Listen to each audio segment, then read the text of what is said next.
Oh, No, you just got real quiet and real still. Well, I'm just setting. I have buttons I have to push, so I have to find the buttons, change my screen, and then start the recording, which I have already. So we are now recording, and I'd like to welcome everyone to the February 28th, the last day of February in 2021, Fellowship of Spirit Zoom meeting. And we welcome you and glad that you're here. My name is Ron Holloway, in case you didn't know, or someone else is here that didn't know. It's not important that you know it, but it's important that I tell you. Anyway, hi. Anyway, so today we have a great program. It's going to be the Fred Brown Show today. He's going to be our main speaker, and he is also going to provide us with musical accompaniment to our deliberations here. And we are very, very happy and very lucky and very fortunate. I don't believe in luck, but we're very fortunate to have Fred Brown as part of our congregation. And we all know him as a brother and an essential part of our fellowship. So that's great. All right. So Jenny has volunteered to give us an opening prayer. So if you would do that, Jenny, at this time, we'd appreciate it. Okay. Mother, Father God, bless us as we move into the new month of March, and as we have spring approaching and birth and renewal of the land around us. Help us to be conscious and aware of all of those wonderful blessings of flowers and greening and all those fabulous things. It's not a solstice, but it's an equinox that we will see on approximately March 21st. So I'm looking forward to it. Thank you. I am so grateful for life, for gardening, for nature around us. And so it is. So it is. Thank you, Jenny. You're welcome. Now, Jerry, do we have any announcements that we need to make at the beginning? No, but George was with us Wednesday at Course in Miracles, and it was really nice to see him and hear his voice. And his son has left, so he's at home by himself now, but he is recuperating and he is taking care of himself. And if anybody needs an address or a phone number, please let me know. His birthday is actually going to be late in March. I think it's the 28th. If you're so inclined to want to send him a birthday card, we are proud of his recovery, and he was so very thankful that his son was able to spend so many weeks with him before and after during the surgery and everything that was going on. So I just thought that was real nice. It really wasn't. I noticed that he was more energetic. He was more like his old self when I saw him on Thursday night than I have since his troubles began. I think he's making great strides, and I'm really happy about that. Was it Thursday night or Wednesday night that it was Thursday night? Power of 8, yeah. I didn't know if he did both nights or not, but I saw him on Power of 8. No, it was Power of 8. All right. I'm going to mute everyone so that we won't. I think Jenny wants to say something. Well, she can unmute. I am unmuted. Not now. No, I'm going to mute everyone, and you want to speak. Gary, I'll put it in chat. There you go. Now, if you want to speak, but we get too much feedback. We get too much noise going if everybody is open. So that's why I have to do that. But if you want to speak, just unmute yourself and speak. You have something you want to say, Jenny? Is it safe to visit him at all? Oh, yeah. Sure. I'm sure he would appreciate that because he's stuck at home. Okay. I think it was Kate and Bob Bryan that said that they had stopped by up there, either that or Bill and Sue. I can't remember. Somebody said they had stopped by to see him last week or so. So I think it is okay. You might call him or text him ahead of time to let him know. Yeah. From what I gathered, he was sleeping a lot. He he sleeps a lot, and I do think that he has home help that comes in and takes care of him on, I don't know if it's a daily basis, but he has nurses and people that come in and check on him from the medical industry. So, okay. Fred, are you ready with a song? We're ready to hear it.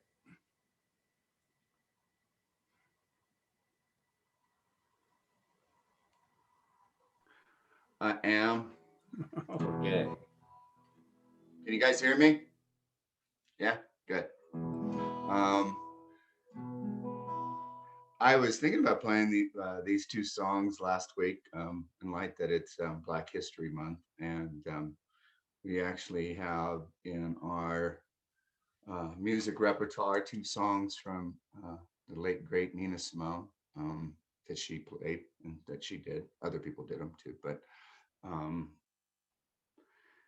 she was just amazing. I kind of refreshed myself a little bit a couple of days ago watching some videos of her, the black and white performances, and her poise and power was just unmistakable, and her presence on stage, and of course that voice.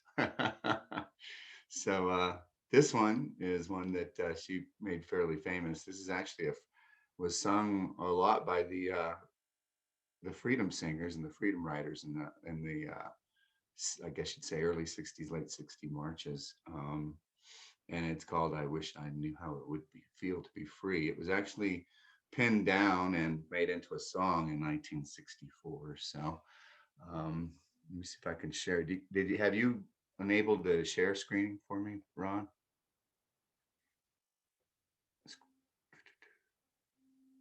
Yeah. No. Okay, let me see.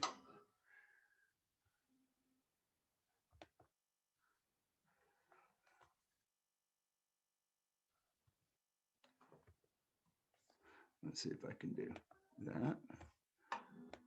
There it is. And there it is. So, everybody can hear me? Ah, there we go.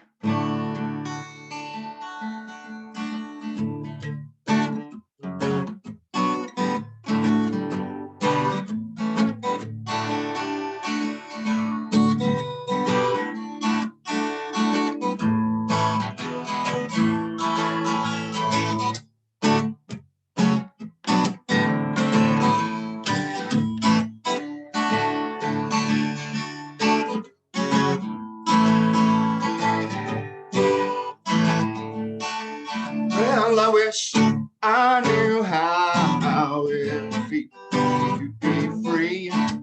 I wish I could break all these chains holding me. Yeah, I wish I could say all the things I should say and say them loud, say them clear for the whole world to hear. Well, I wish I could share all the things that my heart out, all these bars that still keep us apart. I wish I could know all the things I could do, then I'd be so free.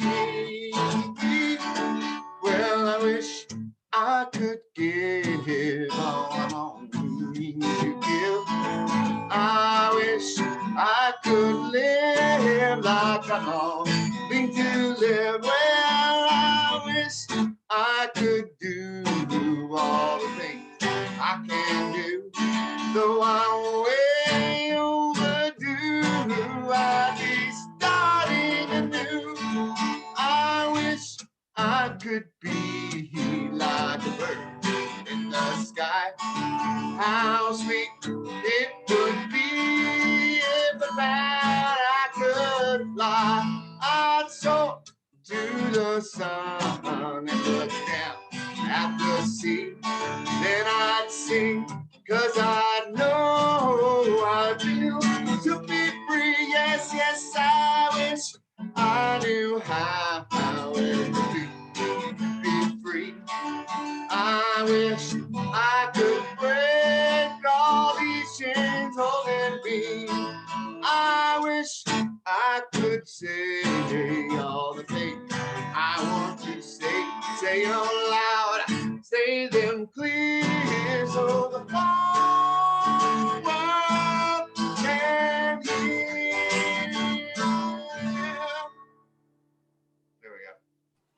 Thank you, Fred. Thank you.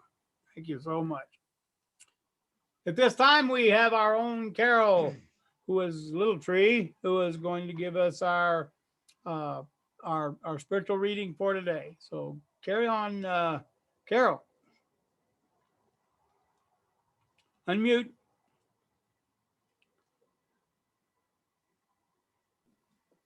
Okay. I found this in Chicken Soup of the Soul, or for the Soul. And it's called The Touch of the Master's Hand. 'Twas battered and scarred, and the auctioneer thought it scarcely worth its while to waste much time on the old violin, but held it up with a smile. What am I bidding, good folks, he cried. Who'll start the bidding for me? $1, then two, only two? $2 and we'll make it three. $3 once, $3 twice, going for three, but no. From the room far back, a gray-haired man came forward and picked up the bow. Then wiping the dust from the old violin and tightening the loose strings, he played a melody pure and sweet as a caroling angel sings. The music ceased, and the auctioneer, with a voice that was quiet and low, said, "What am I bid for the old violin?" And he held it up with a bow. $1,000, we'll make it two. 2,000, we'll make it three. 3,000 once, 3,000 twice, going and gone, said he. The people cheered, but some of them cried. We do not quite understand what changed its worth. Swift came to reply, the touch of a master's hand. And many a man with life out of tune and battered and scarred with sin is auctioned cheap to the thoughtless crowd, much like the old violin. A mess of pottage, a glass of wine, a game, and he travels on. He is going once, he is going twice, he is going and almost gone. But the master comes, and the foolish crowd never can quite understand the worth of a soul and the change that's wrought by the touch of a master's hand. Myra B. Welch wrote this. So that's it. Thank you, Carol. Thank you so much. Frederick D. Brown was born in, it doesn't say when he was born, but he was born. And he went to, his education included naval electronics, and he graduated from Stephen F. Austin High School in 1986. I assume that's probably in El Paso. Is that right? Yeah, in El Paso. He went into the service shortly thereafter, and became an electronics, trained in electronic communications and warfare training. He has lived in the Four Corners for 20 years and has been a member of Fellowship of Spirit for 10 years. Primarily a self-taught musician who writes, sings, and plays percussion, keyboards, and guitars. He can play almost anything. Former co-owner of DK Systems and manager of TNT Office Source. Former assistant pastor of an evangelical Christian organization. Currently is a practicing New Thought philosopher and a hopeful pragmatist. He is bilingual, and I suppose that's English and Spanish. I'm bilingual too. I speak English and gibberish. So, but anyway, we're very, very fortunate to have Fred among us and be willing to come and to share with us. So let us put our hands together and to welcome Fred Brown. Thank you, guys. I just want to start off saying how thankful and grateful I am to be able to share with you both music and some of my thoughts on things. It is I was thinking back yesterday specifically while I was going over in my thoughts how to structure what I was going to talk about today.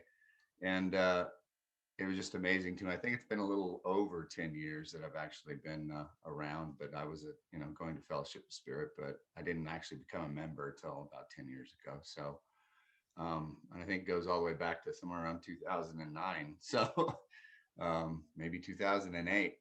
And how blessed I've been, to be part of this community, to receive instruction and information and spiritual food from such a wide variety of sources. And that's, and a wide variety of depths, I would say, as well. And that to me is one of the most beautiful things about all of you all. Won't just say Fellowship of Spirit, I'm going to say all you all, because it's you, and you guys have kept this alive for a long time. And to me, it's a little small spark and a light in my world that's helped me remind me at times of the things that are most important in life, and challenge me at times to embrace change and change for the good. And I really, really, really, really appreciate you all. I can't tell you how much. Just thank you from the bottom of this old heart for all that you do and all that you guys are. You all are inspirations in each and every single one of you. And that, as they say, a corded of sticks is stronger than one log. It's very, very true. And as us all together, we've been able to keep this together and keep this strong. And let's stay together and keep that cord bound. And I appreciate you. So I just wanted to talk a little bit about fear. I know a lot of us have gone through this in different various ways in our path. And I also do know that all of us face fear every day. And it's a four-letter word that we have in the English language that has a lot of different meanings. And I think that's also because of the modern usage. And because of my background, I like to take and look at a word, look at what the word means, because words to us become what? Emotions. They elicit emotions, and words become actions, and actions become form. So words are very important. And the way we think about things is kind of significant in the word of logos. So words to me are a good way to start looking at something. So let's look at the word fear. If you look in the Oxford Dictionary, as a noun, it says it's an unpleasant emotion caused by the belief that someone or something is dangerous, likely to cause pain or a potential threat. As in used, he is prey to irrational fears. As a verb, it's to be afraid, right? So there the word changes as a verb to the word afraid, which is very interesting in the English language, which is a different word, right? So be afraid of something that is likely to be dangerous, painful, or threatening, i.e. farmers fear that they will lose business. So it's both a noun and a verb. Some people can say a similarity to the verb fear is terror. Fright, fearfulness, horror, alarm, panic, agitation, trepidation, dread, consternation, dismay, distress, anxiety, worry, angst, unease, uneasiness, apprehension, apprehensiveness, nervousness, timidity. The opposite can also be called calmness or confidence. That's another way to look at words, right? Well, I took down the etymology because as a born again Christian and a fundamentalist, that's what they taught me to do. We got all these lexicons that take, the old writings of the Apostle Paul, and they were mostly in Greek. So they would take the last known source and take every verse in the Bible and take it down to a Greek equivalent. So you could literally try to parse together what the scriptures said in Greek or Aramaic, if there was an Aramaic text. Hebrew, of course, for the Old Testament.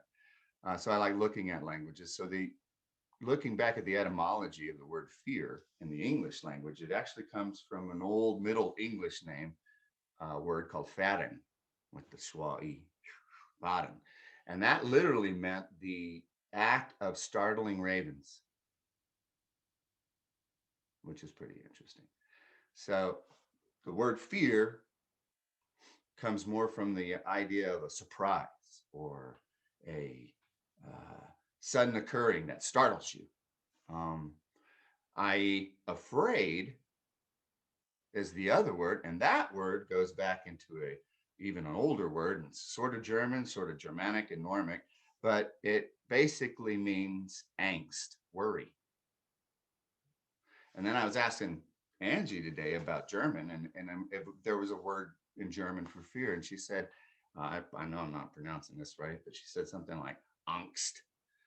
And I was looking at that, and that's very much the same word, angst. And I goes, that's the only word, Angie. I mean, the only word that they use for fear. And she goes, yeah, that's it. That's fear.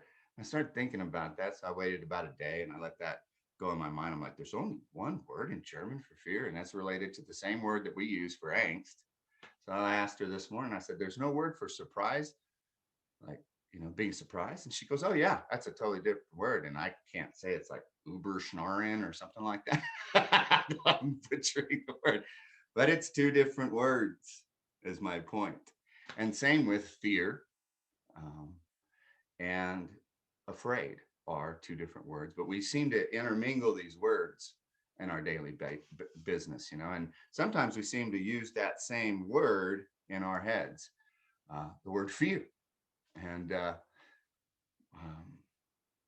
like we fear this will happen with the virus, or we fear this will happen with a new administration, or if there wasn't this, or all the political polls and all the pandemic polls and all these other different realities that we may have in the bigger world that we have. We like to call them, I'm afraid of this, or I fear this, or I fear that. So it's something to look at, especially in New Thought. And we know that fear, mostly how I've been taught around here, and through you guys, and it's been repeated many, many times, is false. What is it? False evidence appearing real. All right. I think that comes from a teaching in Course of Miracles. So I was digging around in Course of Miracles, of course, and I've got a little bit about that. But anyway, so now that we've talked about fear, we've talked about angst, we've talked about worrying, we know there's two different concepts of that. It also brought me to the thought of, when Ian was speaking and he started reading about the book of Ecclesiastes. And to me, the book of Ecclesiastes in the Old Testament, this is just my personal opinion, because this really is my opinion. Maybe you could call this infotainment. So, but anyway, in the book of Ecclesiastes, it talks about the vanity of fear and how that it and relates that to, in many passages, to the idea of the fear of God and the fear of death, and how that it was even vain to even fear death because it happens to everything in this world, and that we put too much importance on the passing, because under the sun there is nothing new, and it goes over and over and over, and it just keyed that in my mind, and that's what's made me think about this, because death is one of the biggest and most mysterious things that we live, and frankly, I mean, we spend our whole lives surviving, trying to survive and not die. So looking at death in its blank form is a good way to look at fear also, and to know that fearing death is, if it came upon you as a surprise, I guess that would be okay. But being afraid of it is something different. And that comes down to the word phobia, right? And I think a lot of when we speak of the inner battles that we have in our journey to the light, and our journey to be our better selves, and our journey to be grounded, has to do with dealing with phobias. Things that we have created from emotions and experiences that we've had in our lives, sometimes very, very early on in our lives, that we carry forever, that shape us, whether we know that they're shaping us or not. And as we get older, if we get a chance to be self-reflective and start embracing self-love, it's a time to look back into those things. That's been a heck of a journey for me for these last 3 or 4 years, but we won't go there. We're going to just talk about fear. And I wanted to pull a few scriptures out. One of these is from the Apostle Paul, or was given to him. And it has some new thought in it, I think. It's from Philippians 4, verse 6 through 7. The Apostle Paul says to the church in the Philippian church, do not be anxious about anything, but in every situation, by prayer and petition, with thanksgiving, present your requests to God. And then the peace of God, which transcends all understanding, will guard your heart and your minds in Christ Jesus. And then 1 John, the Apostle John, he's credited with this. 1 John 4:18. There is no fear in love, but perfect love drives out fear, because fear has to do with punishment.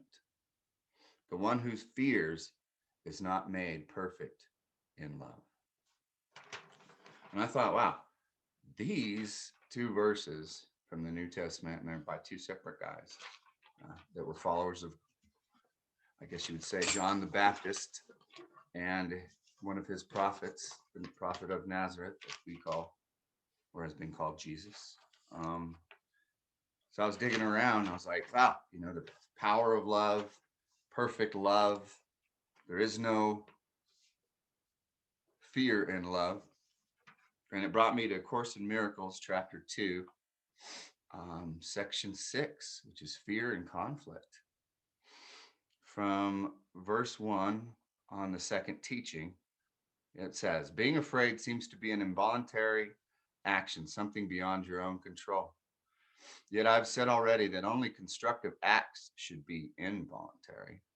My control can take over everything that does not matter, while my guidance can direct everything that does, if you so choose. Fear cannot be controlled by me, but it can be self-controlled. Fear prevents me from giving you my control. The presence of fear shows that you've raised your body's thoughts, your emotions to the level of the mind. And now you have a vision. Now you have something to act on. This removes them from my control and makes you first feel personally responsible for them. This is an obvious confusion of levels. And verse 4, the correction of fear, therefore, is your responsibility. When you ask for release from fear, you're implying that it is not your responsibility. You should ask instead for help in the conditions that have brought this fear about. These conditions always entail a willingness to be separate from yourself.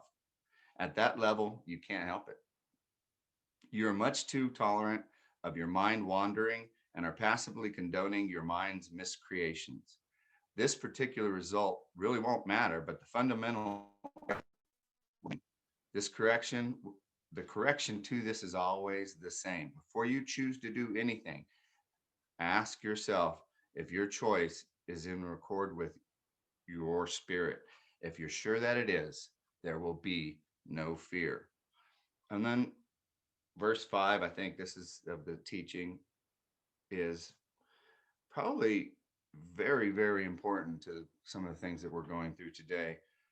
Fear is always a sign of strain, arising whenever you want that conflicts with the things that you are doing.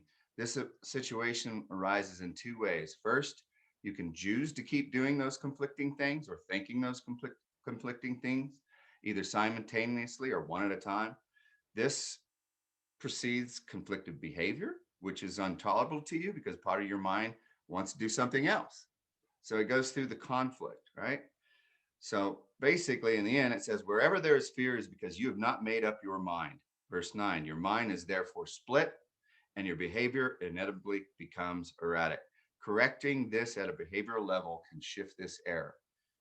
The first corrective step in undoing the error is to just know that the conflict you have is an expression of fear. Say to yourself that you must have somehow chosen this conflict, not love. then the whole process of correction becomes nothing more than a series of pragmatic steps in the larger process of accepting the atonement as the remedy. These steps can be summarized in this way. Number one, know first that this is fear. Number two, that fear arises from the lack of love. Number three, that the only remedy for lack of love is perfect love. And number four, perfect love is the atonement or the forgiving. So know what you're looking at is fear. Accept it. Or realize that you're feeling this because you're not looking at it, you're not accepting it, you're not acknowledging it, that it is one, it is of all, it is one, it is love, everything is love, right? And that fear will arise from your sense of a lack of love, and that you need to seek perfect love. You got to go inside, right? And verse 9, everyone experiences fear. Yeah, it would take very little right thinking to realize why this is occurring. Few appreciate the real power of your mind, and no one remains fully aware of it all of the time. However, if you hope to spare yourself from fear, there are some things that you must realize, and realize this fully. Your mind is very, very powerful and never loses its creative force. It never sleeps. Every instant in your life that it is creating. It is hard to recognize that thought and belief combine into a power that can literally move mountains. It appears at a first glance to believe that such power about yourself is heretical, arrogant. But that's not the real reason you don't believe that you have that power. You have a guilt, and that guilt keeps you from that. So throw away all the idle thoughts. All thinking produces form at some level. And then the lesson 48, I guess, in the workbook is there is nothing to fear. Number one, the idea for today simply states a fact. It is not a fact to those who believe in illusions, but illusions are not facts. In truth, there is nothing to fear. It is very easy to recognize this, but it's very difficult to recognize it for what it is and for why you want those illusions to be true. Because it's a lack of love, it's a lack of understanding. Today's practice periods will be very short, very simple, and very frequent. Merely repeat the idea as often as possible that there is nothing to fear. Every time you get that arisement, you turn on the news or you start thinking about the next time you're going to get a vaccine, or you slap on that mask. Instead of going outside in an idea of fear, right at that instant, remember what you're doing and why you're doing this, and that there is nothing to fear, right? The presence of fear is a sure sign that you are trusting in your own strength. The awareness that there is nothing to fear shows that somewhere in your mind, though not nearly enough in a place that you can recognize, you are not remembering God. So let his strength, let his love, let his power be the force you rely on, and the power that God has given you, the power in your mind to create. So that's A Course in Miracles about fear. So, and I think that really we could come back to Philippians. And in that mindset, do not be anxious about anything, but in every situation, by prayer, petition, meditation, thanksgiving, present your request to God, and the peace of God, which transcends all understanding, will guard your hearts and minds in Christ Jesus. There is no fear in love, but perfect love drives out fear, because fear has to do with punishment. The one whose fear is not made in perfect love. So that's kind of where it goes to that. And bring it on a personal level.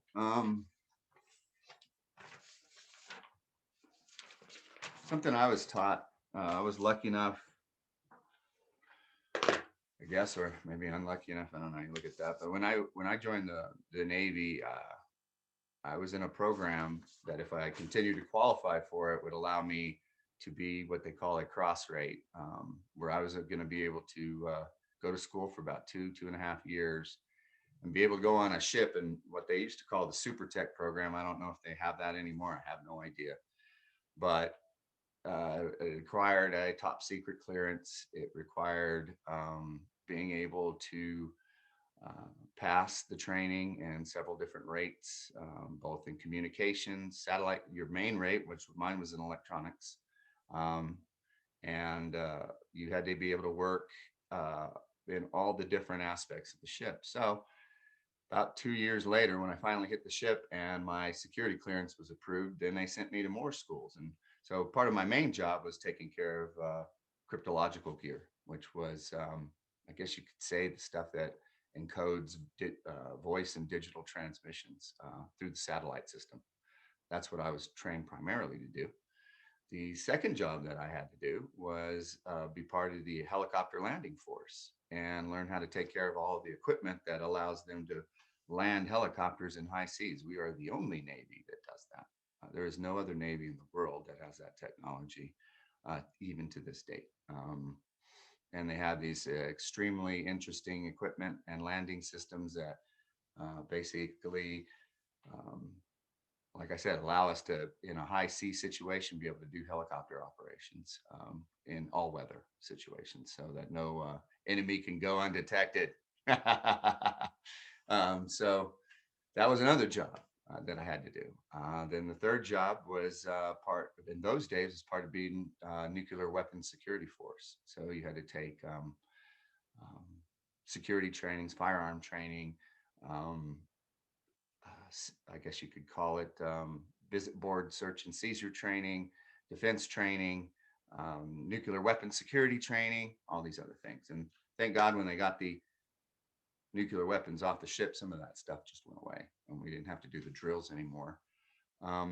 So I got to do some training with the Marines, and one of the combat training things that you go through in a Marine situation is they do a lot of live fire stuff, but they're shooting over your head and they're shooting around you, not at you. But it sounds real. It is real. It is very scary.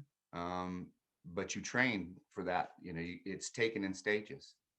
You know, the first time you do, you're training, you know, how to get through the rooms, how to move as a team, how to move and operate, right? How to enter a room, how to clear a room.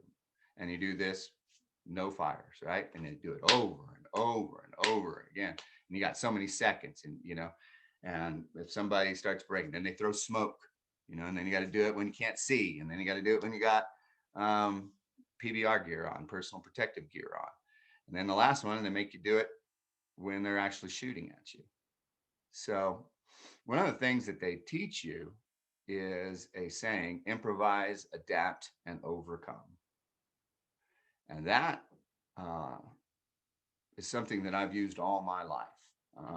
Not only in that training, but in any situation that I've gone in, when I've gone through divorces, when I've gone through life changes, it has carried me through fear. Because in the chaos of battle, you have to stay focused and focused on one thing, right? And you think, well, that's the target. Well, it's also to survive. So you have these two conflicting emotions in combat training, and they keep that in your mind. So there's this lady, she's an amputee, a W amputee, and her name's Jessica Jessica Saxon. Yeah. And she goes around and does Jessica Cox. She goes around and gives motivational training in corporations about, you know, when you're in a tight situation and how to work as a team and how to improvise, adapt, and overcome. And then if you think about that, there's also a way to look at that in a spiritual sense of internalize, adapt, accept, and overcome. So that's kind of a way to accept and to look at dealing with fears that you're going to have. Is that one of the things you have to do is internalize it, realize you have a responsibility for this emotion, right? That's what we were talking about earlier. We have to accept the situation, and then we can learn how to overcome it. So internalize, accept, overcome, improvise, adapt, and overcome. And this is what Jessica has to say. The United States Marines are about as tough as they come, but you don't need to wear the Marine Eagle, the globe, and the anchor emblem to learn some valuable lessons from the Corps. Marines are taught to be able to overcome any obstacle, which serves them well in the chaos of combat.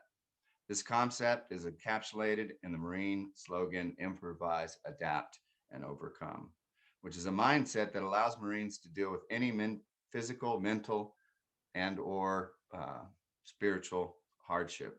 Let's look at it some ways that we can apply this Marine mindset to an adaptation in our civilian lives. Train your brain. You don't need to go to war to train your brain to fight against disappointment and difficulties. As we all know, life is unpredictable, meaning that there are plenty of opportunities for disappointment to creep into your psyche if you let it. A practical way for you to retrain your thinking is by countering negative thoughts with positive ones the very moment they creep into your mind. Marines practice things like marching, cleaning their weapons, and putting on their uniforms over and over and over, and drilling until they become a rote habit. You can do the same way with your thought processes. Also, another thing you need to do is get out of your comfort zone. If you do things the exact same way you've always done them, you can pretty much expect the same results you've always gotten. One of the things that makes the Marines the premier fighting force in the world is their ability to practice the chaos of war in their everyday lives. Life is unpredictable, and things seem to stay the same way, seem foolish. Get comfortable with discomfort by trying new things and challenging your mind and body in different ways. Start thinking ahead, planning, preparing about how you will react to a situation when it goes a way you did not expect it to do before that situation even happens. Faith can move mountains. Life is tough, and it's especially tough when you're doing it alone. This is why faith is such an important aspect of the Marine Corps experience. Their motto, Siempre Fidelis, means always faithful. And it is the Marines' faith in each other that will always get them through the toughest of situations. You might not have a group of combat veterans to put your faith in, but you have friends and you have family who can help you fight through difficulties and adapt to the changes. So that would be more on the more practical level of how to deal with some changes in your life. There, and I didn't want this to go too long. I mean, this can go forever about dealing with fear. I was blessed back in the day to go through a class called Accepting Change and learning how to navigate through the constant changes of life. And we won't go through that. But it all has to do with controlling your mind, controlling your heart, controlling the situation from a sense of acceptance, right? Acceptance is everything. Realizing where your fear comes from is everything.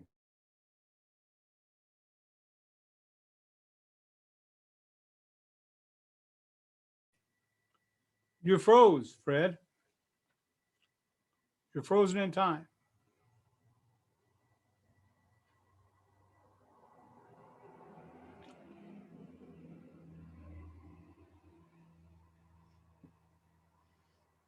Well,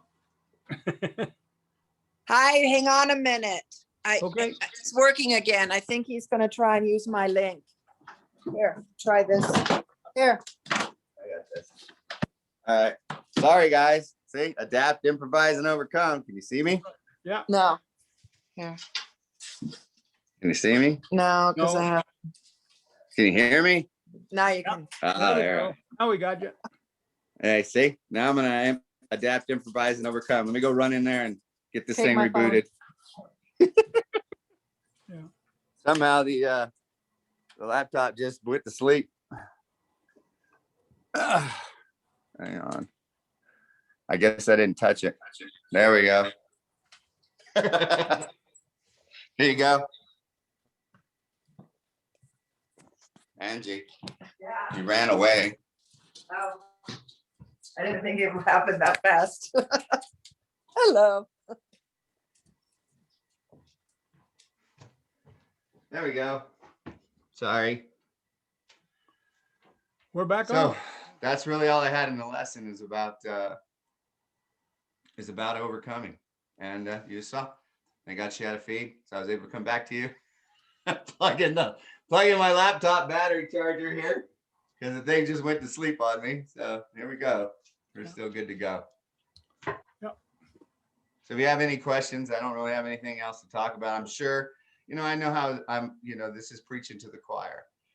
So I figured I'd just throw this information out here again and start thinking about fear. I mean, there's a lot of fear going around nowadays. People scared of things that they shouldn't be afraid of. And that can creep into our daily lives and our mindset, and therefore become part of our world. And that's not part of the world that we need to be emulating to the people around us. We need not to be fearful. We need to be the first in line to lead, not the ones standing back going, "Oh, I don't know about this. I don't know about that. I don't know this and all that and all this and all that." And don't buy into the hype. There's nothing new under the sun. Nothing new. We keep repeating these same cycles, right? Because we're all trying to evolve, and there will always be, this is a 100-year cycle. It was 100 years almost ago before the last pandemic. We just happened to touch it, right? It happened to happen to us. So we need to lead, and we need to do the things that are right for everybody in this world, right? We need to overcome, internalize our own fear, accept that, and be responsible. Adapt and overcome. Lead to the light, right? So that's it. If you guys got any questions, Thanks, Fred. unmute and ask. What I have I heard a lot throughout your whole speak was the word expect. I find that my fear is directly related to my expectations, and that I might not be able to deal with the fear until I realistically look at my expectations and see if they are realistic or not. And then if I can adjust my expectations, it often will reduce my fears. That's true. I mean, the truth is we will always, that fear is part of our nature. We are animals. We are no different from everything around here. We're just real special because we have this idea that we are what we are, and we can have a consciousness, but we're no different than the animals around us. We're no different than the trees around us.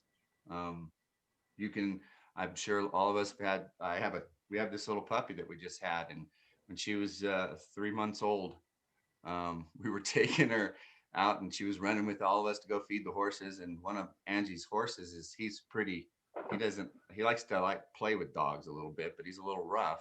He's not afraid of dogs at all. And so he saw her, and she was probably just right there, and he hit her with his little hoof, and he kind of threw his head and he went galloping off. And it's been over a year, and that dog is so scared of that horse. That horse is around, she comes inside. She is not scared of any of the other horses, but she's scared of that horse, right? So does she have a reason to be afraid of that horse? Not now, not anymore, probably, but she remembers when she got rolled, and she doesn't want that experience again. So that can happen. That's no different than us. Something bad can happen to us, or what we consider bad or negative. We can create an emotion, and we can carry that for a long time. For the rest of our lives. And there's only really one way to overcome that. And we know that it's internalizing that and finding a way to love, right? Fred, I have- matching up with your puppy story or with your dog story, I'd heard a long time ago the adage that the gift of fear is wisdom. You don't go down a dark alley in a strange city because you have that fear, but that's kind of smart wisdom. Your dog story there, the dog knows if he messes with that horse, he's going to perhaps have some adverse consequences. So I can make that crossover between improvise, adapt, and overcome. That's wisdom. Yeah. It is. And it works. in the real world. And anything that, the way I notice it, and this is something that I'm realizing now more than ever as I've had to deal with some of my more recent challenges, is anytime I feel that feeling of angst or pressure, or that feeling that you'll get, you know what I mean, whether it's feels very similar to anger. Fear is a very similar emotion. It can even bring, like, it feels like the hackles and stuff come on your neck, and you're like, and you have to realize, what is that? Why am I feeling this? Doesn't matter if the fact, right, is true. Why am I feeling this? And that's where, I guess that's where we can get to a higher place if we'll start analyzing these emotions, especially fear, and fear of the unknown, fear of change, fear of all these things. The pandemic, the virus, is it something to fear? Yes. If you catch that virus, you can get a good dose of it. Very few people walk away on like it was just the flu.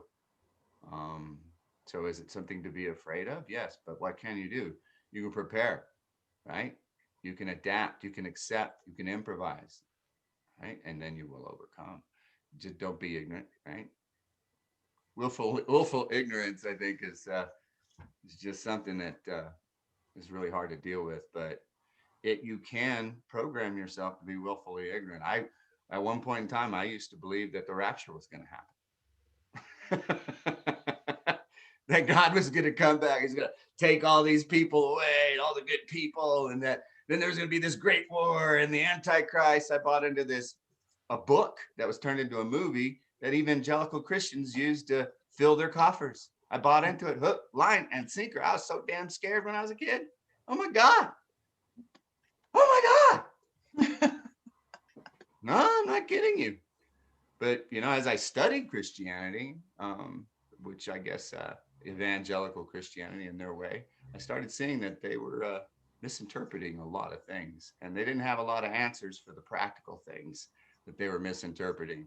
And they don't, because, they come back to, you have doubt in your heart, that must be the devil. It's either the devil or it's God. It's either you're listening to Jesus or you're listening to the devil. So yeah, I mean, and there's a lot of our fellow citizens that believe that that's a reality to this day. They really believe that. You walk around them every day. They live in such fear that they're going to make a mistake, that they're going to have a bad thought, that God's going to send them to hell, that they turn their own lives into a living hell. They turn their own lives into a living hell. So you got to get rid of that guilt. You got to get rid of that. You can't live that way. And it's not real. This is a very, like I said, everything repeats. Ecclesiastes, there's nothing new under the sun. Nothing. Mhm. Well, thank you, Fred.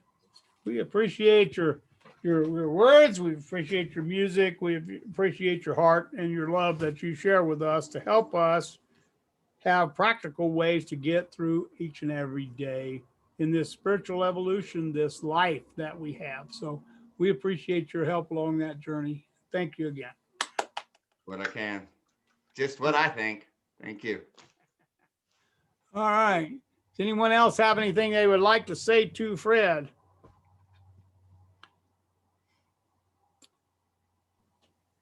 If not, you can sing us a song. How's that? All right. Let's see. Where is that paper? Yeah, I should have a tablet or something, huh, by now. Old habits die hard. Hey, Fred, before you start though, I'd like to, just make mention this. I'm not a big historian buff or anything like that. And I don't know that much about, Roosevelt and everything. But one statement that I ever heard that just, got implanted in my mind was the only thing we have to fear is fear itself. And that was, I don't even know that I understood that, when I first heard it and contemplated, but, as you were talking and stuff, and insights from other materials and different things. But I think that that one statement, it set a tone for a nation to, you know, if you got to have a baseline of thought and philosophy, it seems like that would be, you've got to address fear. And what a statement. Well, yeah, and you consider the time when it came. Roosevelt had been through the back door doing everything he could to help support England in their fight against Germany. And but it came to the point, of course, when Pearl Harbor happened, that there was no turning back of being involved in this one way or the other. And if we were going to get in with one foot, we needed to get in with two. And that came at a time where pretty much the Congress and a lot of America didn't want to have anything to do with war. They were, you know, World War, the Depression had just, you know, was barely getting over. We remembered all the poor kids that came back that we sent to the last couple of years to World War I. They came back wrecked. But we got some good books out of it. F. Scott Fitzgerald, Hemingway, some great writers. I guess that's the irony of war, right? You learn how to tell a story. But yeah. I mean, and what he literally had to do was speak to the person, not as much as to the nation, and to inspire the person, the individual sacrifice that he knew everybody was going to go through down that path. And you're right. That's leadership. And that's calling the kettle black when it is black, right? You know, because that's what people were afraid of, is, you know, how much are we going to lose? But but basically the world was collapsing in on us. So it was time to it's time to sacrifice. Yeah. He was promoting courage, because that's what we needed to win the war, was courage. Fear would cause us to lose the war, and courage was what enabled us to win. And he was in the business of promoting courage so that his country could overcome the adversity. And a man that faced just tremendous personal adversity, tremendous. His battle with polio and his health problems, much less being a politician in the United States, which you got to be crazy to do, right? That's a disease in itself. So. Yes. Yeah, he had a lot to. He knew what pain was already. He knew what sacrifice was. If you read one of the last biographies about him, they didn't know if he was going to be able to stand that long. They'd practiced that speech, and he had never been able to stand during the entire practice. He'd had to sit down every time. And they were so worried that, you know, his body would fail him during that speech, and what the visual impact of that would be. And so he mustered up the will that day, and he stood there shaking. They said you could hear his legs, because he wore braces. If you were standing next to him, you could hear him as he wheeled his body to finish that speech. We draw from the collective energy of others too. When things that we could not do by ourselves, when we do it collectively, we find the energy is there. You know, whatever we're doing, things that would seemingly be impossible for us, when we are in the company of others, it becomes possible. And that's a really demonstration of the collectiveness of our connectedness. So you're right. Okay, Yeah, let's have our And song. excuse me. Go ahead. I said, in speaking of our collectiveness, that's how fear travels. I mean, animals can sense fear in us. The hackles on their backs rise when we're fearful. And among groups, we tend to propagate fear if we're open to it. So that's really the clue to it, is to act as a group to dispel fear. And that's where our nation is going to start seeing the light and changing. I have faith in it. That's right. Consistent action, right? Consistent positive action will change everything. And as That's long right. as We we all all have- as a group keep doing it, We things all- will change. We all have to be examples. Ron, Yes, do you sir. see that George is here with us? I did. Yeah, that's great. I'm glad that he is here. Well, is he still here? Yeah, he's still here. Yes, he is. He's right there. I see him. Anyway, we're gonna sing a song and then we'll recognize some of our people as being All right. here and make some announcements and things. So go ahead and sing our song, Fred. All right, if everybody will mute. Let me find my Adobe thing here. You come out. Come on. There it goes. Give me a second here. I should have just made a PowerPoint presentation, huh? All right. Now, where are you here? How did it get so small? All right, let's see. Alt tab. Okay, this is weird. Well, can you see me? Can see you, but we can't see the song. I can't see if I can get this screen share. Exit menu. Oh, there we are. Jeez. This Zoom has got some interesting little shortcuts. Don't hit the wrong button. There we go. You see that? Yeah, we can see All it. right, here we And we go. can still see you. And you can see me too? Yeah, on the side. Good, good. Well, this is another song that I think they've even had this song on a commercial. So, and it's been playing a lot lately, and this is called Feeling Good.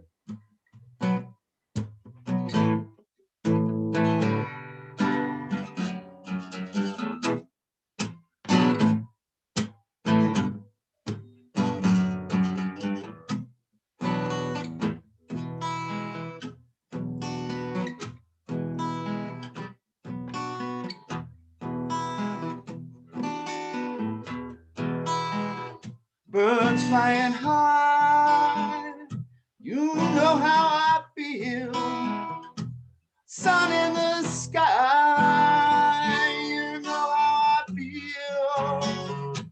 Dream drifting by, you know how I feel. It's a new dawn, it's a new day, it's a new life for me. And I'm feeling good.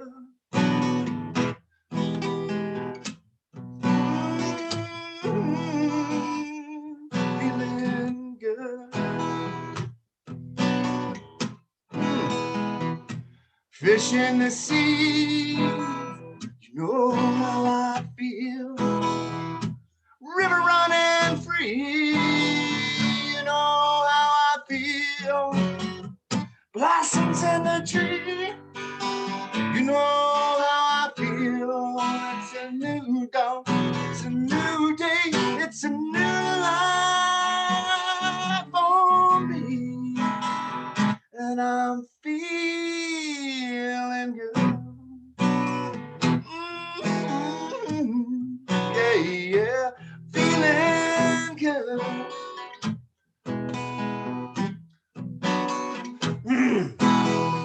Dragonfly out in the sun, you know what I mean. Breeze been up on, you know what I mean. Sleep in peace when the day is done, that's what I mean. It's the whole world, it's a new world, it's a full world for me. And I'm feeling good. Yeah. Oh, stars when you shine, you know how I feel. Scent of the pine, you know how I feel. I said freedom is mine. I know you know how I feel. It's a new dawn, it's a new day, it's a new life for me. And I'm feeling good. I'm feeling good. I'm feeling good. Yeah, yeah.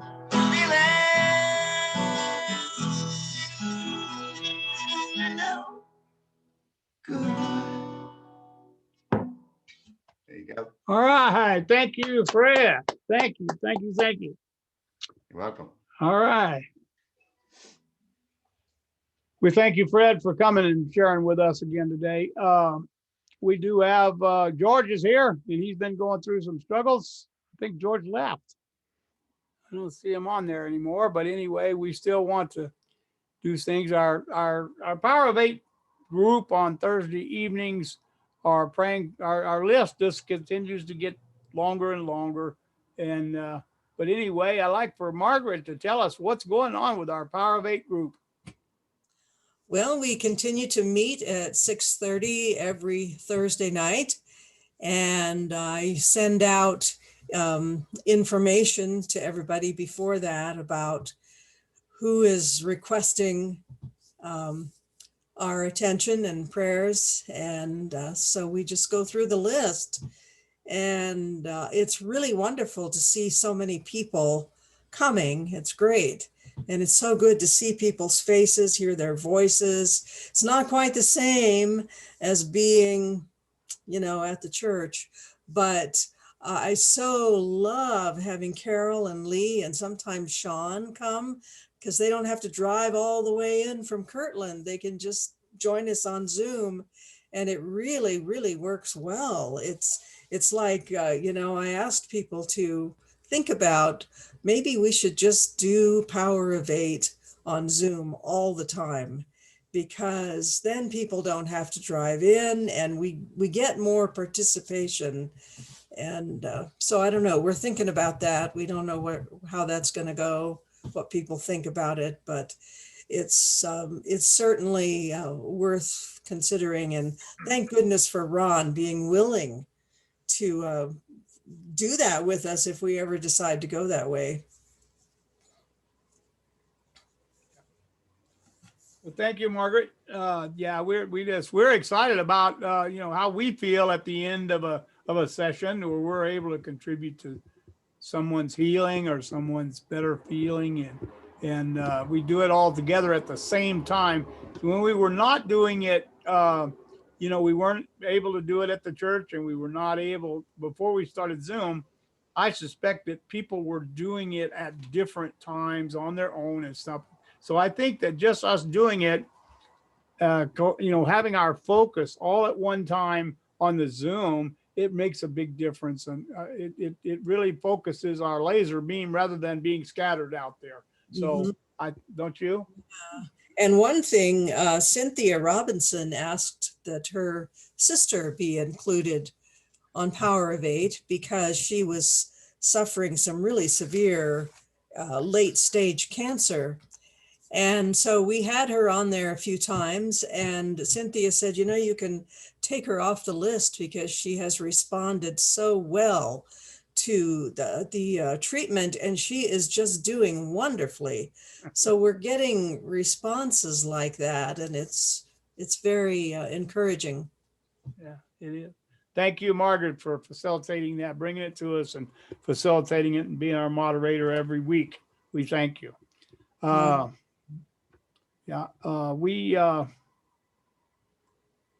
was I going to talk about? Do you have any other announcements, Jerry?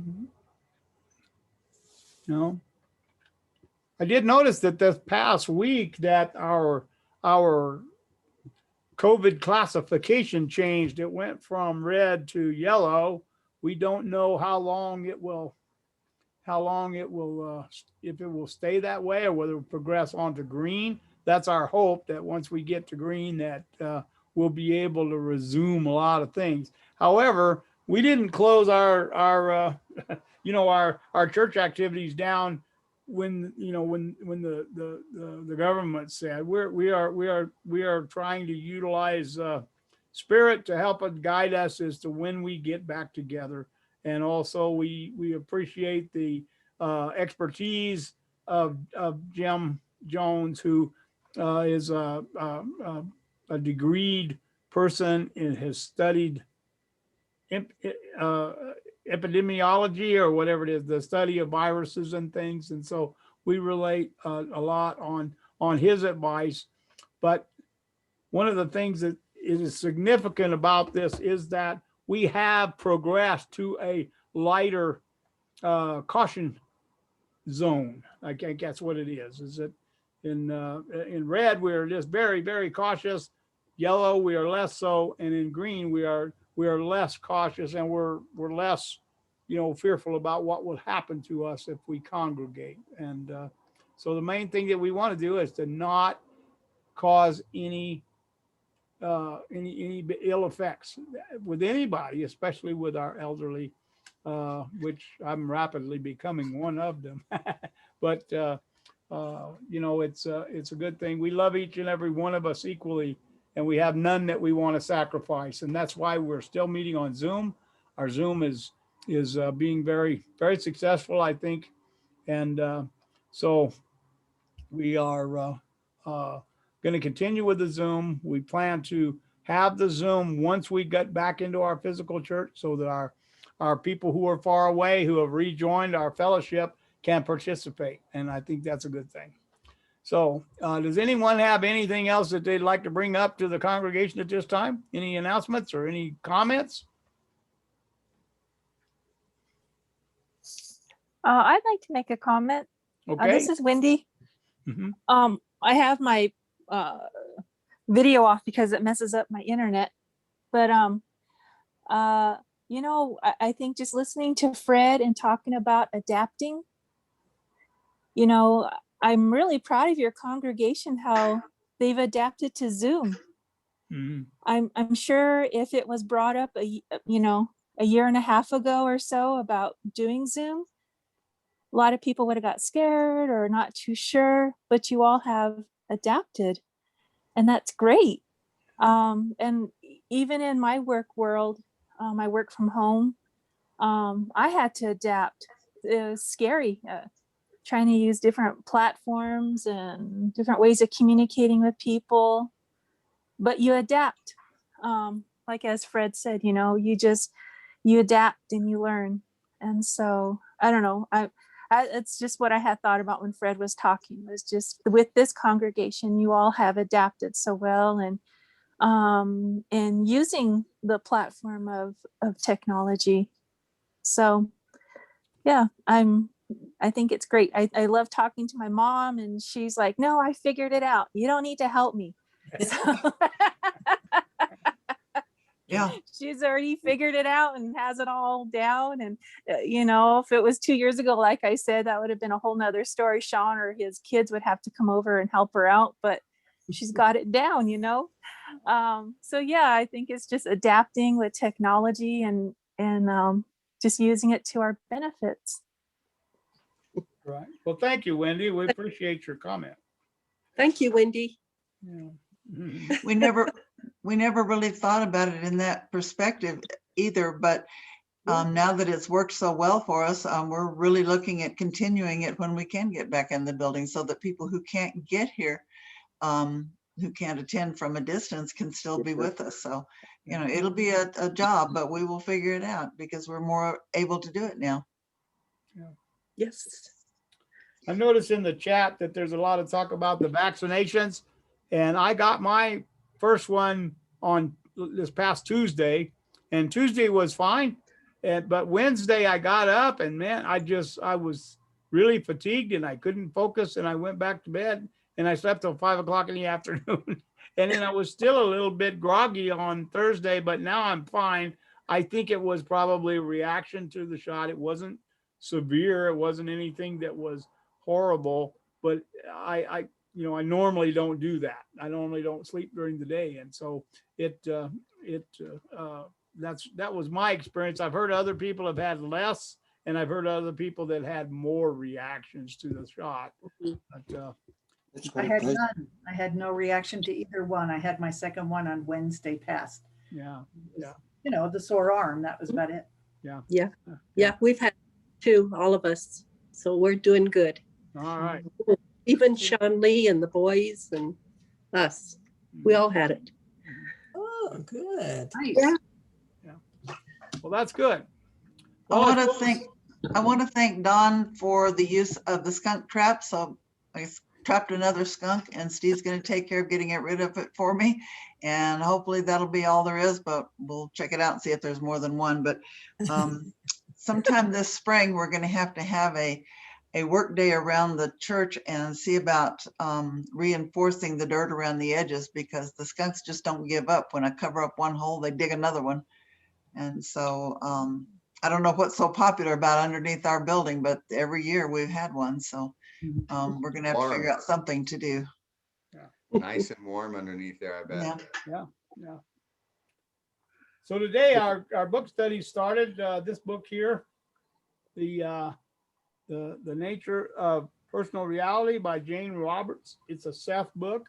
We just started today, and if you're inclined, please come and join us at 8:30 on Sunday mornings.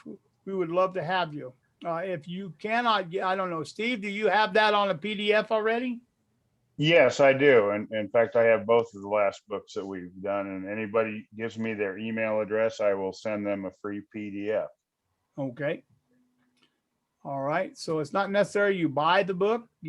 Steve can send you a free version. You can, or if you're just having trouble, getting the book time wise, well, Steve can fill you in. You don't have to wait to join us just because you don't have the book.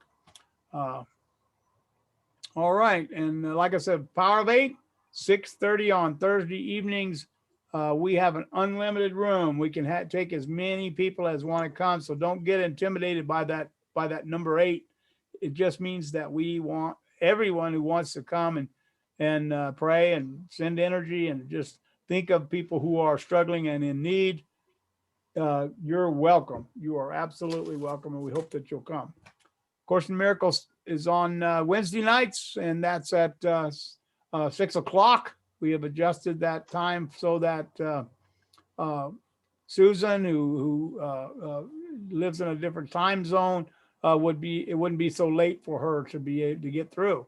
So it starts at 6 o'clock on Wednesday nights. And Chris, although she's not being able to attend our Zoom meetings very often, she is still taking care of our notifications. She sends out stuff through Constant Contact, and she's created some pretty nice graphics for our notifications, and we appreciate Chris also.